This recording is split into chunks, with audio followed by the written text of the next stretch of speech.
Before starting my model railway, I was unsure on what I should do for my layout. With the various things that you've seen me add in, I realised that I wanted to have a storage yard just for the trains. I wanted this done in a way that it's ready to go, a flick of a switch, I could bring another one out as one had come in. But last year, I built up a 3-lane storage yard, which you may have seen on one of my previous videos. I'll be putting a link in the description. And the grand idea was to hide it behind the back scene. Over the year, I learned that the storage yard was not a good idea. With the lack of access, physically and visually, this was the really big issue for me, and the problem that I was having was that the first radius pico point, which I thought at the time was a great idea, just didn't work well with certain locos. I kind of made small adjustments to the track leading up to it, and I managed to improve it for running some of them, but it still went wrong. Locos would get stuck, they're out of reach, and I'd end up underneath the board fiddling around to get the loco seated on the track again, which I will say was very frustrating.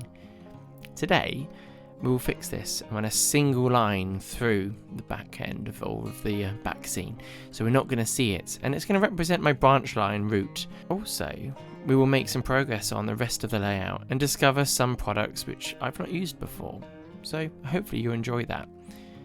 So my first step was remove the back scene. With care, however, I put some polystyrene as I was able to detach it from its mountings, and then it will protect it. Then I lifted it out without scratching it, which was one of my main concerns, as actually when I put it up, I did do some damage to it. Looking at the work that had to be done, it was a little bit hard for me to accept because I'd put a bit of time into that storage yard, but I'd like to treat that as a learning exercise, so I've accepted it. Disconnecting the track from either side, we then lift the storage yard out and start by removing the items from the underside. The storage yard was my first attempt of fitting point motors and learnt a lot with that, so that was also helpful. With the wires and point motors recovered, we flipped the board over to retrieve the points. When making the board, I had resorted to soldering across the fish plates, which at the time I thought was a great idea to ensure a good connection, and I didn't regret it at the time, but now I'm going to have to obviously desolder them. I could have just simply put some dropper wires off each part of it and connected it up, which would have been probably easier, but I didn't think I was going to be getting it to parts. So I'll, like I said, desolder these on another day when I'm not paying attention to anything else and think, right, let's get that done. Okay, with the points and straight lengths removed, we can now concentrate on the lead-offs to the branch line. A correct radius with no kinks is important. We don't want the engines derailing again. So using my homemade track setter, I used a 5th radius curve that kind of slots inside of the flexi track and make the bend. And then during that process, I put pins in it to hold it in place carefully. After this, the board goes back into position and we go about connecting each end up. That's pretty easy, but I have to make sure that I leave a small gap between the tracks, so when it gets to summertime and it's roasting hot in my loft, we'll have some room for the track to expand. Using the troublesome loco, which is derailed the most, I check out how well it runs on the new section. I'm sure it's going to be fine, but we need to run it through just so we can make sure we have improved it. Progressing from the station side, it runs smoothly across. I'll watch out for any issues, even on the straight, but everything is okay.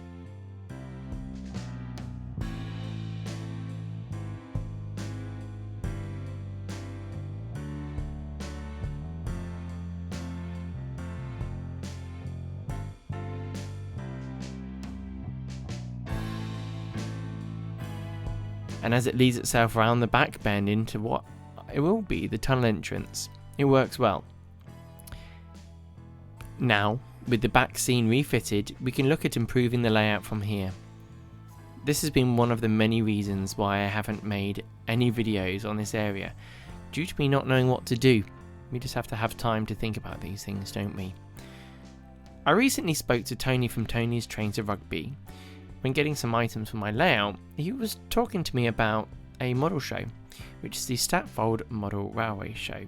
It's sponsored by the Hornby magazine, and it's all in conjunction with Tony's Trains of Rugby. Tony's been part of the organisation. And it's on the 9th and 10th of April 2020, this year. Not so far away now, we don't have long to wait. It will feature around 30 layouts in various gauges, as well as unlimited train rides with 6 locos. There's also something called, which I really want to go and do, is drive up for a £5. So, who's going to throw away that opportunity to go and enjoy riding a train? Well, driving a train. How cool is that? As well as that, there will be a lot of traders there, about 30 traders. And what that will mean is we can go and spend our earnings on our wonderful model railways that obviously need new things. I want to say a big thank you to Bill James for sending me these fantastic hats. They've proved very beneficial on a windy day by the sea. Will has a great YouTube channel covering Australian railways, and there's some great merchandise as well, so please check out his channel because you won't be disappointed. Signals are an area of the layout which I have been looking forward to adding. With a few options on the table, I opted to use the motorised dapol GWR semaphore signals instead of building up the ratio kits, which you can also motorise. The dapol kits, they're easy to install, they're all built and quite easy to get working too. The Great Western Railway signals, when in the stop position, are the same as the others, but when you're given the all clear, they drop down, whereas the other railway companies point up. Please correct me if I'm wrong. It's quite an interesting thing. This is something that I didn't realise when getting into the hobby, and as I was confused when going to various heritage lines, it did become clear over time after a little bit of research. The signal comes with 4 wires on it. It's very simple, with 2 of them being red and black, going to a 12 volt supply, which is DC. You're then left with 2 other wires, which are yellow, and you can see by touching them together the signal operates all the way down, then you touch it again, and it brings it all the way up. Your switches will need to be the trigger type, so when it doesn't just keep the power on, so I don't know if that just damages it, but it'd be the one that springs back to position if you need to, or the push button type ones that just act once when you touch. That's all you need. You don't have to hold it on, you trigger it and then it goes all the way down, so it's fantastic. Fitting them to the layout, it was pretty simple. I made a mark just to make sure that it misses the coaches and then drilled a 15mm hole. I think it says to do 14, but I went a little bit bigger. Then the signal just drops in and the nut retains it. I've actually added some longer wires to this because obviously how long do they need to put the wires on? How long do they need to be? And so I've put some extra length on, another kind of like 2 and a bit foot, so then I can hook up to my little board, so then I can press the buttons and it will go up and down. I'll probably have the 12 volts on bus lines and the yellow wires will go straight to the control box. Once installed, I did need to make sure that they worked, obviously, because when you tighten the nut up, I've heard that it can affect the function. So I've taken care just to make it, a nice finger tight, if that means anything to you. With the signals installed, we can now get some ballast down. Using Wooden Scenic's Grey Blend Fine Ballast, this is always, for me, a therapeutic part, and it's something that you shouldn't rush. Well, for me, I don't rush it, because it's fun. I know some people do not like ballasting.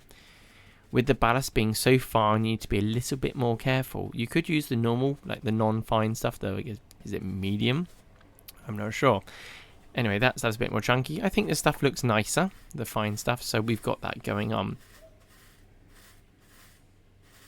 You just need to be careful around where the signal is, because I wanted to cover that base area, that where the little control rod goes into the mount. If you're not careful, you can actually block the movement of the wire, end up kind of gluing it all up. So be really careful, and don't mess it up. Putting the ballast down is simple. You add some down the center of the track, then using kind of a 1.5 inch brush, you can sweep along and do a tapping motion to help it find its place in between the sleepers, and it just works its way down. Just again, this is the bit that takes time. Just work it and it'll be good. There are tools to help you do ballasting. You can get them and I'm sure they'd be great, but I like doing it by hand and sometimes making a bit of a mess.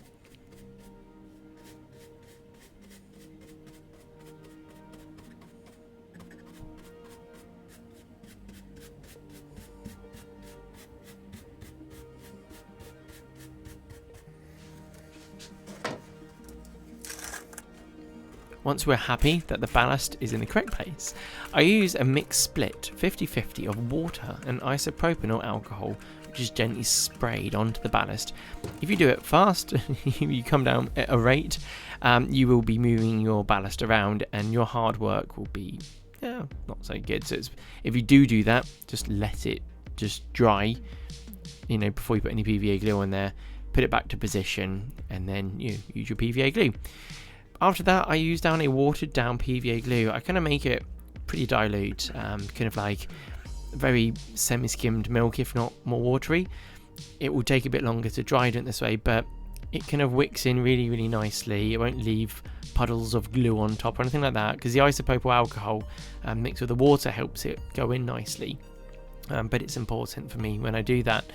So yeah, do that. Just you'll soon learn, and maybe do a test piece just so you know. After this was dry, I moved to adding some Wooden Scenics blended turf to the outer area, as you'll see. I wanted to take a moment to tell you about my Patreon and memberships. Early access videos are added, so you can check them out if you want to. And if you want a way to share with me your projects and chat with me, check out the link below and check out my Patreon.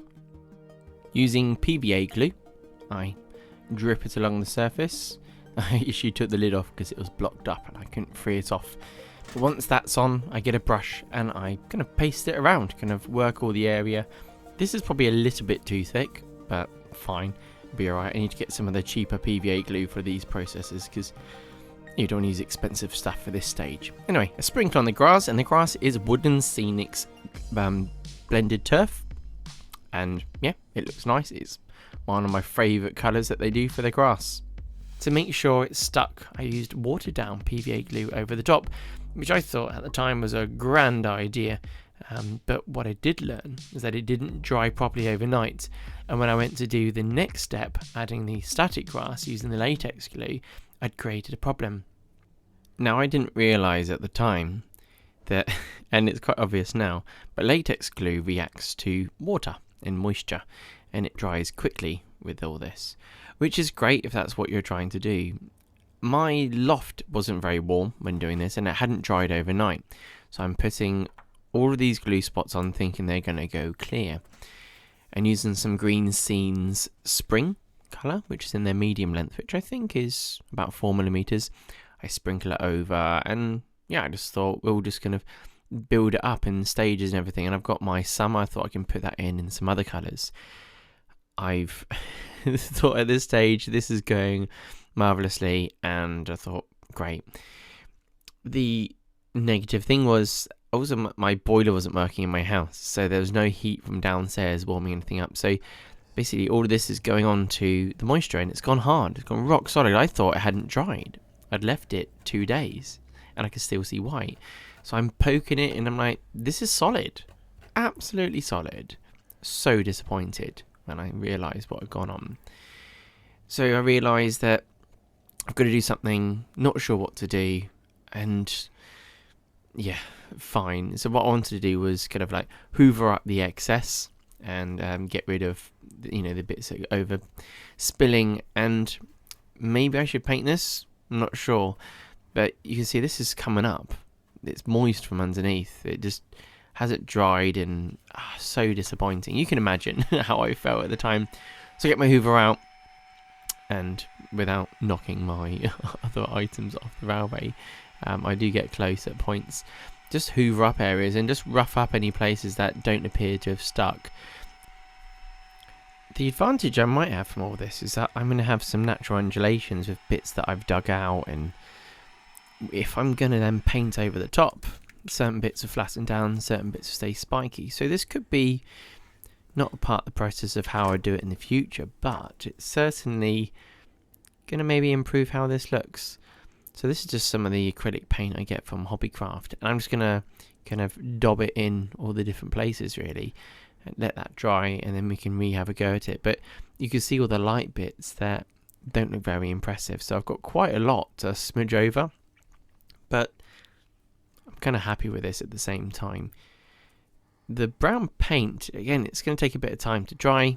My heating isn't great up in the loft because it's shiny, but when it does dry, we'll have a lot of fun putting our grass on, and maybe it would have been alright if I just went straight on with the summer green scenes, static grass, but we'll see. So I'm using the layering spray now because I lost a lot of confidence with that other glue, and after watching like the Hornby magazine, they show that they're using like matte varnish to spray onto the area, and then they put the static grass on. So I'll be getting hold of some matte lacquer or matte varnish, I guess something sticky that's not coloured, and you can use that to either tack things down afterwards or put it on before.